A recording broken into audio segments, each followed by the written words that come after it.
Hi there, my name is Ron Rogers, and this presentation is titled American Airlines Flight 1572 that crashed on November 12, 1995. And there's more to this accident than just descent below the MDA. That was the probable cause that the NTSB came up that, yeah, these guys descended below the MDA and they hit some trees and that's why they crashed. Well, there is a lot more to this accident than that, and they're giving the crew a little bit of a bad shift there. But anyway, I'm going to talk about some of the complicating issues here.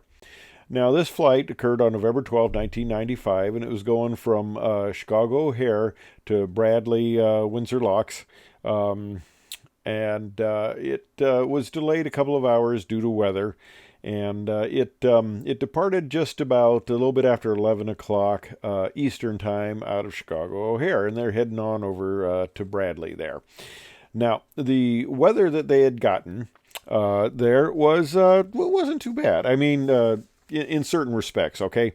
They got a 2,200 foot scattered ceiling, 2,800 overcast, 5 miles visibility, light rain. Well, not too bad. Well, it's windy, and anytime you got wind, you get wind shear warnings. But this isn't convective wind shear, which can really be the thing that gets you. This is just you get wind shear alerts when you got gusty winds. And the winds were 160, 28 gusting to 40. And the altimeter that they initially got was 2942, and it was descending rapidly. And that's part of the issue here that kind of caused some of the problems there. Now, of course, this aircraft took off at night, and it's flying at night. But of course, if I had a night picture of an aircraft, you wouldn't see much except black sky and maybe a few stars. So that's not very helpful here. So I've got kind of day pictures, so you know what a MD-80 looks like if you don't know what it looks like.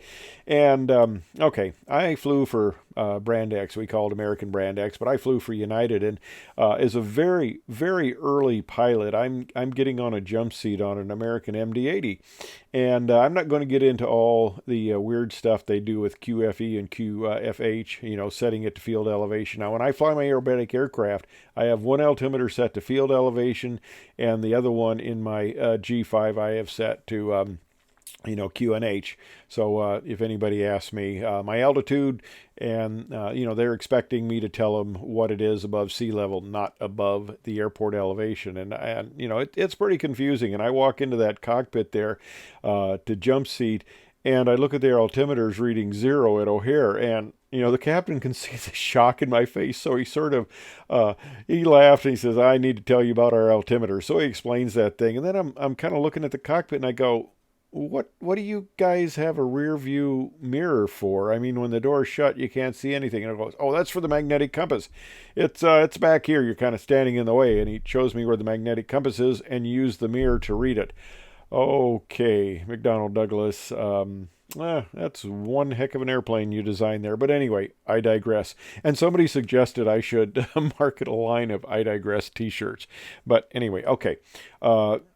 The NTSB figured, well, these guys got adequate weather, and they're going to Windsor Locks there, Bradley International.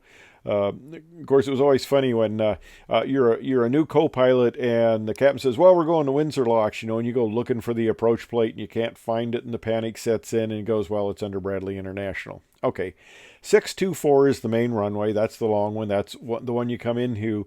But when the winds are 160, 28 gusting to 40, peak gust 42, you don't use that runway. You use 15. Well, that's not too bad. But the approach was kind of interesting, and this is something that my union, ALPA, fought for quite a bit, and I believe it was Tom Young who got a lot of this stuff done. Tom never got an air safety award for this. He really should have, because he was quite instrumental developing these charts that showed improved terrain awareness. All right. On the left is the approach chart that American Airlines had. And on the right is a British Airways chart that gives a much better depiction of the terrain. And of course, they have better depictions of terrain now on the approach procedures. That was one of the enhancements from years ago. But if you look at the chart on American, you think that that little altitude point that's pointed out by the arrow there is the highest terrain. You think that's some sort of little, pinnacle of rock that sticks up instead of being associated with a ridge. Okay, well, part of this whole problem was when they checked in, the altimeter they got was old. They didn't have the current altimeter, and by using the old altimeter setting, it gave them an indicated altitude of 76 feet high, which meant that you were actually 76 feet low. If they would use the more recent one, and part of the thing on the weather forecast is the pressure was falling rapidly. Okay, you're going into a not nice area when that's happening, and they're coming in there after midnight, so it's late at night. Everybody's kind of tired, long day. But yeah, you didn't get the altimeter setting, and the board said, well, approach should have given a more correct one, and the pilots should have asked. They put more, emphasis on the pilots. Of course, they're the ones that are first to the accident, so I guess that's who you blame, right? If they had had the more accurate instrument approach, they'd only altimeter setting that only been 40 feet low. Now.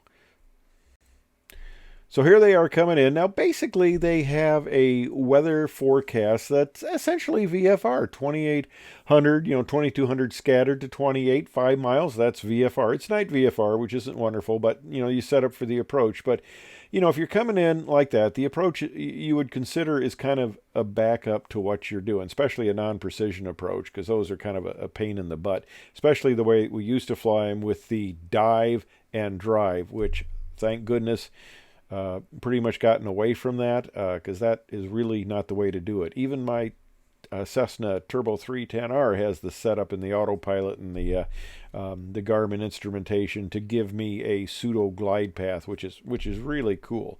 But back then they were flying the dive down to the minimum descent altitude and drive in, and that's not a good way to do it because a lot of times people just they don't get the MDA level off, and that's a big problem. So, okay, these guys are coming in. They're getting bounced around. They're getting wind shear warnings. Although wind shear alerts, I'm sorry, not a warning. They're getting the alert. And warning, you have to, get out of there sort of thing. Wind shear alert just means, hey, the winds are gusting. And they found that, it was causing them a deviation of plus or minus 10 knots, but it wasn't really significantly affecting the performance of the aircraft. But here they are coming in on the approach, and that's a little hard to see. But the straight line there is, kind of a constant angle descent to the runway, and that's really what you're looking for there. And what they did was they're coming down 1,100 feet per minute. The first officer called out, 1,000 feet above terrain, which is the call out. But he's looking out instead of really being monitoring the instruments as he should have been. And he's not. He didn't give the captain a call out 100 feet above the MDA. In fact, they descended through the MDA at 1,100 feet per minute. It ended up going 309 feet below it. And part of the problem also was the approach. They didn't contend for what TERPs and the FAA called precipitous terrain, because there was a ridge there, and if you get strong winds over a ridge, it can affect the instrument readings, your altimeter readings there, and can cause you other problems. And this approach, they ended up raising the MDA about 300 feet later on because this approach didn't adequately take into what should have been sufficient terrain avoidance on the approach. So they ended up going below it. And now the captain can be faulted here because, okay, we're too much in the push button philosophy here. He goes through the MDA and he tells the autopilot to level off. Well, if you punch through the MDA, that's not a good thing. You should immediately and they fault him for not getting on the controls and immediately recovering from punching through the MDA. And of course, they punched through the MDA, they hit the trees, they bounced, but I'll talk about that. That's a little bit interesting there. But now they should have had a few things that really would have helped them out, and one of them is what is known as there's a radar system that calls out if you get too low to the terrain, and that system is called MSAW. Minimum safe altitude warning. Now that's a computerized setup that it gets your mode C off the aircraft, and if it sees that you're below a selected altitude for that quadrant, it will give a warning. It's got to get 2 hits on that, so we don't get false warning. It's got to get 2 hits, and they had a little issue. They couldn't set it for what would have been 1050 MSL, which had been 30 feet below the MDA, because the radar beam was obscured by the terrain. So here's your warning system that's supposed to tell the crew as a backup they're getting too low, and it doesn't work because the terrain is obscuring the approach, and so essentially they're in non-radar environment because they're going too low. They finally did get a hit on it, but that warning sounded 4 seconds before impact. Now, the altimeter setting that they should have had and didn't have, and they had altimeter settings varying almost from 2 hours late on the ATIS to approach control that was 40 minutes late, and they should have had 2938. Now, if they'd had they had 2940, and if they hadn't gone through the MDA, they would have probably been all right there. But that was kind of the problem, punching through the MDA. And that led to going into the terrain. But like I said, and you know, they should have kept the discipline to fly an actual instrument approach. But given the weather conditions, you expect to break out, see the runway, and essentially fly a VFR approach. But here's where we're back into the whole situation of you don't want to do dive and drive. You want to do a constant descent angle. Okay, that's the first thing. You want to have a nice constant descent angle. And the way we set this, we set 50 feet above the MDA. So as you're driving down through there, you will pass above the MDA by enough feet that you don't violate it when you're on the constant angle approach, and you get a nice constant rate in. Now, the other thing they should have done, and American Airlines says you're supposed to do this, if they don't have a visual descent point shown on the chart, they are supposed to calculate one.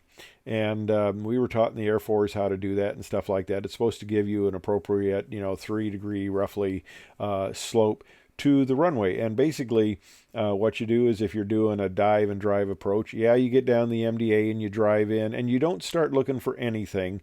You watch your altitude to make sure you haven't descended too low, and you don't do anything until you get to that visual descent point. Now, that visual descent point is very helpful because you don't descend before it, because you'll be in too shallow of an approach and you could have terrain problems, and you don't want to descend later than it because you'll be in a higher than normal rate of descent, and that has its own problems, especially at night.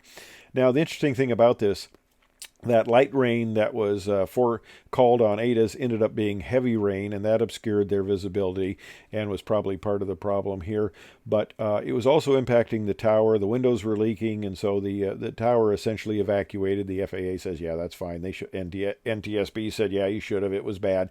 So they evacuated the tower, and they cleared the aircraft, American, to land at its discretion. Now that takes the determining that it's safe to land from the tower to the captain.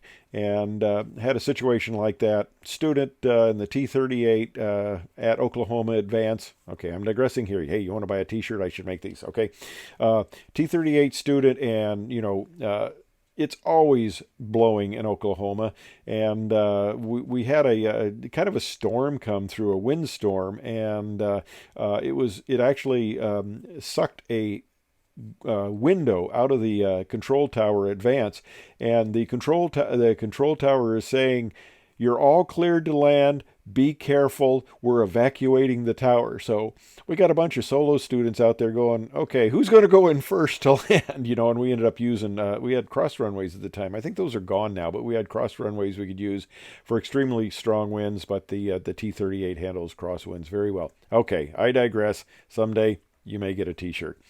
Okay, well, anyway, they didn't get the warning from the radar system that was supposed to help them. Yeah, they had a wrong altimeter setting. Yeah, they should have said something.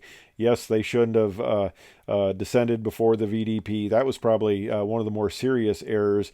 And the captain, by not immediately aggressively taking over and leveling the aircraft once they had punched through MDA. That's probably serious, because going 309 feet below the MDA is just not a good thing to do. But this is an accident that is a lot more complex and involved than simply just descending below the MDA. And now the interesting thing, you don't usually get commended by the accident board after they determine that you really screwed up, okay, and but descending below the MDA. But they said the captain's actions of when they hit the ground, he attempted to go around, but the number one engine sucked in a bunch of tree branches and it was gone. The number two engine was failing rapidly, so the engines were out. They were bouncing.